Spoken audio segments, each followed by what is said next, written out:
In this video, I'll be answering a couple of questions submitted by Steff, who commented, "I'm looking for a new mic for my Canon M50. Can you recommend one? Also, I'm kind of thinking of getting a new editing program. Any advice?" Welcome to Hey Ivan, a channel where you can ask tech questions. Drop a question in the comments and I'll give you an answer. And if you find value in the video, click like and maybe share it with someone else. If you like the video, like the video. Thanks. As usual, I'm including chapter marks in the description so that you can jump exactly to the section you want. First, Steff, thanks for watching, subscribing, and for asking your questions. You've asked some good ones, and I'll start with your video editing question first, and then I'll spend some time talking about microphones. Steff makes videos for YouTube, and she's thinking about getting a new editing program. For those who might not know, she has a channel called Steff's Beauty Stash that focuses on the makeup genre. I'll drop a link in the description below so you can go and check her out over there. You guys probably can tell that I don't wear makeup, but I did watch a few of her videos and found them to be informative and entertaining. So if makeup is something that you're into, Steff's Beauty Stash might be a channel you'd want to add to your own collection.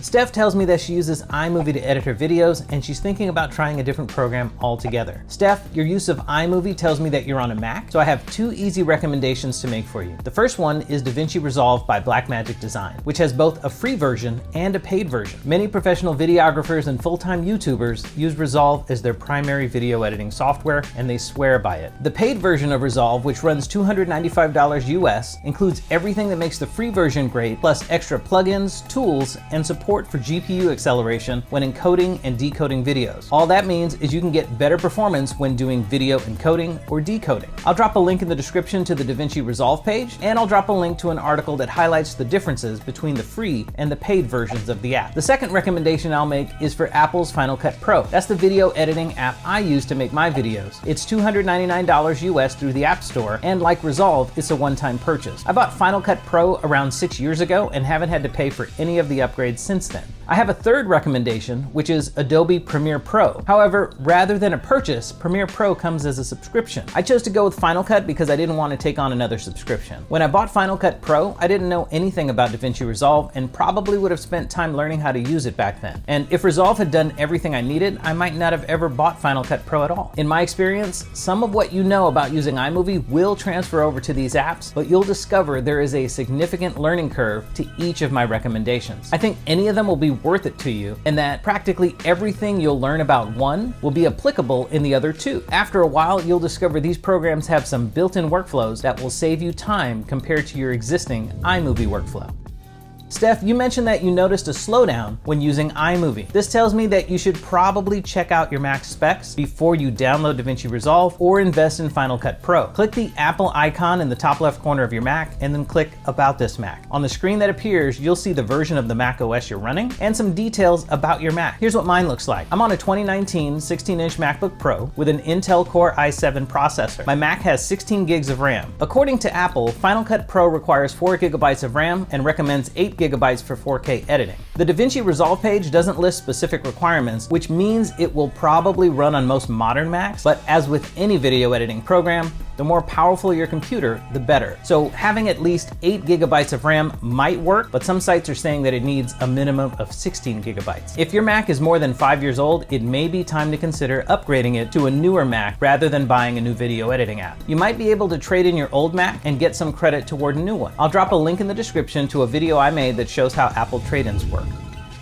Let's talk about microphones. I think you'll agree that audio is one of the most important components of any video you make. And as you begin researching options to improve your audio quality, you'll discover that you can spend anywhere from a few bucks up to several hundred or even thousands of dollars when trying to make things sound better. So first, let's talk about microphone pickup patterns. Omnidirectional microphones capture sound from all directions equally. Cardioid microphones have a pickup pattern that looks like an upside-down heart. They capture sound mostly from the front, not as well from the sides, and they ignore sounds behind them. Unidirectional or shotgun microphones have a narrow focus on what's directly in front of them and reject sounds from the side or from the rear. They can work well at a distance. Next, let's talk about a few ways you can set things up when recording a video.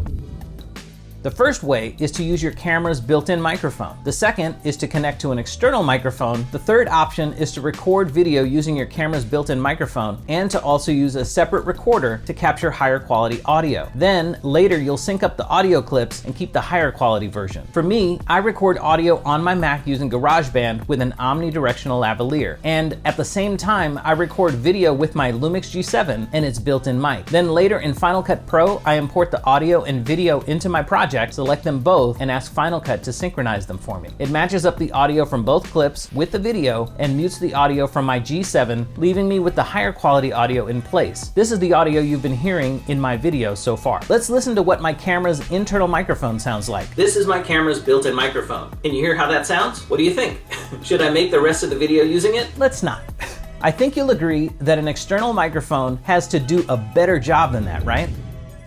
There are several kinds of external microphones you can use when making your videos. The first kind is a lavalier microphone, which can be either wired or wireless. You can find these on Amazon at $15 US or more. I use an omnidirectional wired lavalier when I make my videos. This way I don't have to worry about batteries. This is the sound of a wired lavalier mic connected directly to my camera. One advantage of lavalier mics is that the distance from your mouth to the microphone remains consistent, whether the lav is wired or wireless. So as I move around my scene, everything is going to continue to sound the same. One thing you need to remain aware of when you're using a lavalier mic is that vibration can travel from your clothing into the microphone.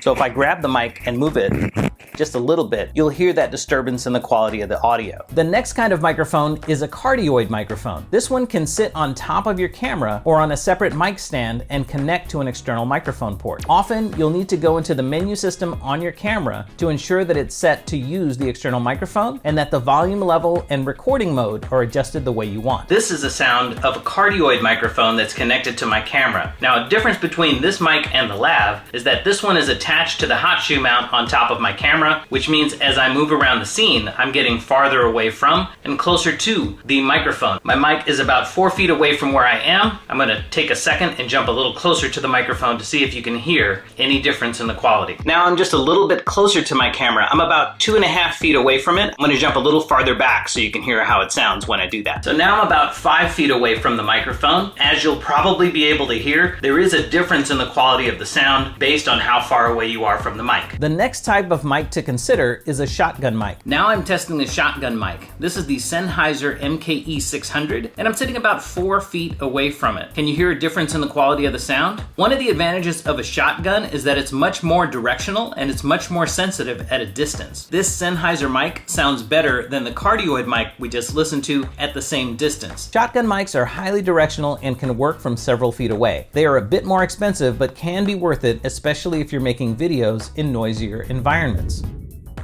There's another important consideration with microphones, and that's the distance your mouth is from them. In general, you want to be within 6 to 12 inches or so of the microphone when you're recording. You can use your hand like this to judge how close your mic should be. Extend your thumb and pinky with the other fingers folded down, and then place your thumb at your chin. If you can, try to position the microphone no farther away than your extended pinky finger.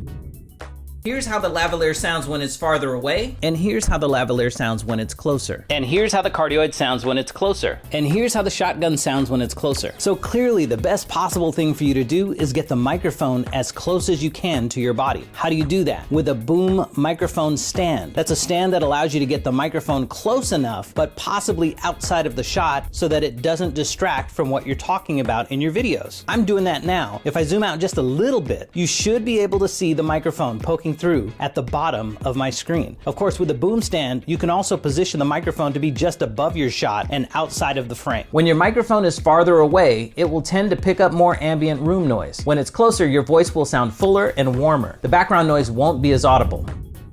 I want to mention one last thing, audio processing. I'm definitely not an audio engineer. However, I do apply a limiter to boost the volume of my audio without going above a certain level. And I also use EQ to either reduce or boost sound at certain frequencies. For example, if there's some higher pitch background noise or some low level hum in my audio, adjusting the EQ can help me to hide those sounds or at least make them less prominent. So if you're not doing any audio processing, that's something to start looking into. Let me know in the comments if you'd like me to show you a bit of what I do. do. Do I have a specific recommendation for you? There are lots of great choices in the market at all sorts of price points. Before you buy a new microphone, I recommend that you find a way to get your existing microphone closer to your mouth. That might be all you need to do to make things sound a whole lot better. I'll drop links in the description to the equipment I used in this video. And I'll also include a link to another YouTuber's video that shows you how to set up the Canon M50 so that it uses an external microphone. Did I answer your question, Steff? Let me know in the comments. If you'd like to discuss your setup in further detail, you can find me on Instagram at AskHeyIvan. Thanks for watching, and see you all in the next one.